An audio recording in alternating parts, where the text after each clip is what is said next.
American women, they're playing games and they're not serious.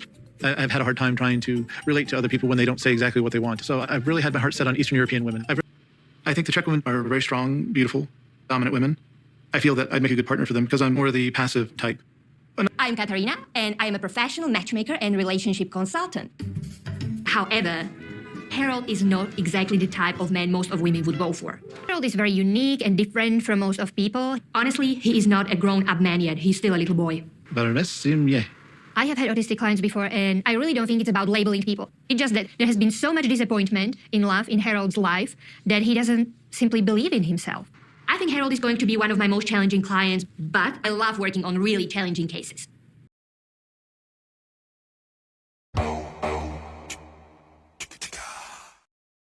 Match Me Abroad, the new show on TLC. They're always coming up with dating shows, man. It's just hard to keep up. But this is the first episode of season 1. And I did the reaction to this yesterday on Patreon, you know what I mean? It was a very good episode, to be fair, but we're going to focus on Harold in this episode. Harold is a 41-year-old autistic man that has been pretty much living with his parents his whole life. He's only just moved out and only just started living on his own. Now, Harold, though, is someone who has got a very decent job, so he's not like he's someone that is like on the benefits or anything like that. He's literally someone that works, and he's also an inventor. But, as you heard, he's not too fond on American women. Work women just don't understand him because, well, he wants a woman that's going to be way much more straightforward with him and that isn't going to beat on the bush. And most importantly, that isn't a catfish because he's got a history of being catfished. Catfished so much that he still continue to speak to that person for like 6 months. I mean, honestly, you couldn't make none of these things up, right? But either way, though, we've got the matchmaker now. She's come in and she's saying that, listen, this is going to be hard, it's going to be challenging, purely because he is still a child. And the reason why he is still a child is because, well, his mother has mothered him all for 41 years of his freaking life. But to be honest, it's going to be very interesting to see this man fly over to Prague to find a blonde, strict woman that he wants. Or should I say a blonde, straightforward, talking woman, because that's exactly what he wants. Which does make sense, though, because based on what type of autism he may have, he's probably someone that does obviously like things just be set in stone, not to be like all complicated and confusing like he has experienced from an American woman. I mean, honestly, to be honest with you, I'm looking forward to this one, especially Harold Stoiber's. Harold is a very interesting guy, man, honestly. But anyway, let's get into it. Love overseas seems to be a lot more genuine. They're more serious.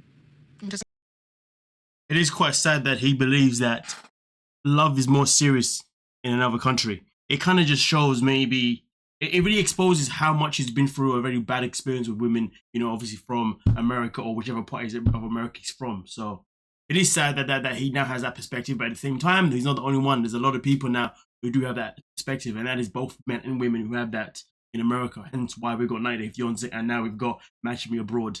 But anyway, we continue. I'm a little concerned, you know. It's a lot of growing up in the short time. And the thought of Harold getting his heart broken, that's very difficult. I can feel it in my heart. And you know, it's crazy. The fact that she's talking about it's a lot of growing up in a short amount of time.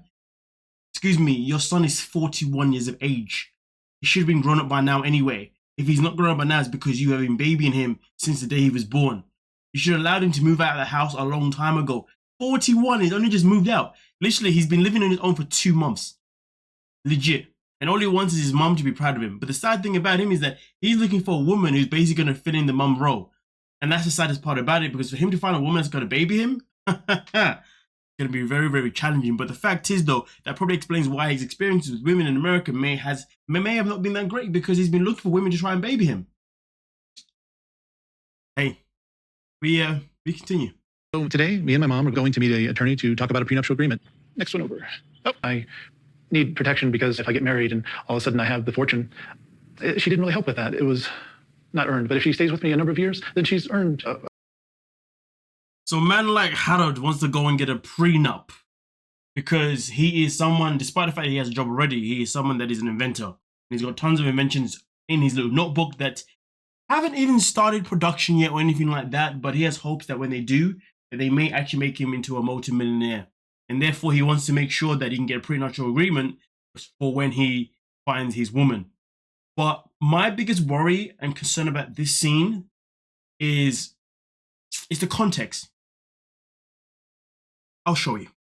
Have you had this discussion with her that you were going to meet an attorney? I haven't met her yet. Oh, okay.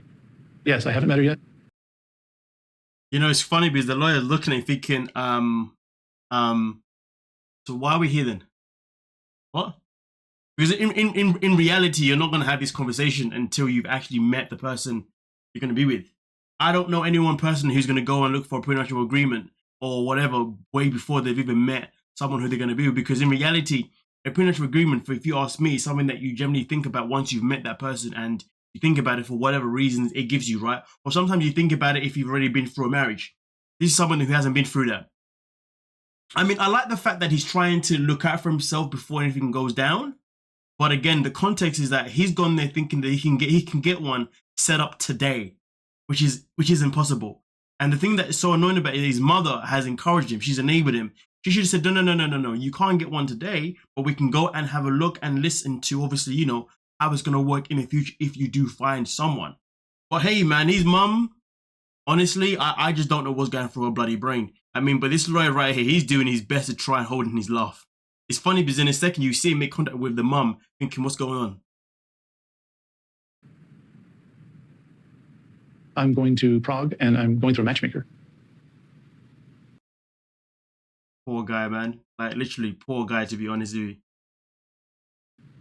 Okay. All right. So there's a very strong chance I'll come back with a wife. And in doing my due diligence, I was trying to hit all the bases in case it goes south. And honestly, like I said, fair enough. But in reality, his mum should have been like, son, let's just go and find you a woman first. And then we can come back to this. Or at least we can do a little bit of research first and then we'll come back to this. But it is quite sad that he's actually looking for that already. Or at least that's in his head already anyway. Because I guess that kind of fuels to what the matchmaker said. And that's that he struggles a little bit with confidence here and there. Which is understandable, you know what I mean? But hey, man, it is what it is. It's good that he wants to protect himself before whatever, you know what I mean, which is fantastic. But I think for him personally, the first thing that he needs to do is actually set up his business, set up his inventions, actually get them going. You know what I mean? Once he gets the inventions going and they actually do end up making him a multi-millionaire, that's when he realistically should be looking to really, you know, But I understand. I get it when some people in this life, they like to really look far forward. I'm one of those people. I do like to look in the future. Not to his extent, you know what I mean? But I completely get it, you know what I mean? But either way though, man, I want to say shout out to Howard, man. Howard's a freaking G in the day. And I do like my man's, what you call them? Braces. Is it braces? But either way, though, I feel like we've got an exciting season to come on Match Me Abroad. You know what I mean? Howard was just literally just a little snippet of it, you know what I mean? But we'll see obviously how things go by. But either way, though, you guys let me know what you're thinking down below. Do you think Howard's going to find that woman that he wants? Or do you think he's going to go absolute tits up? But with that being said, don't forget to like, sub, and of course, peace.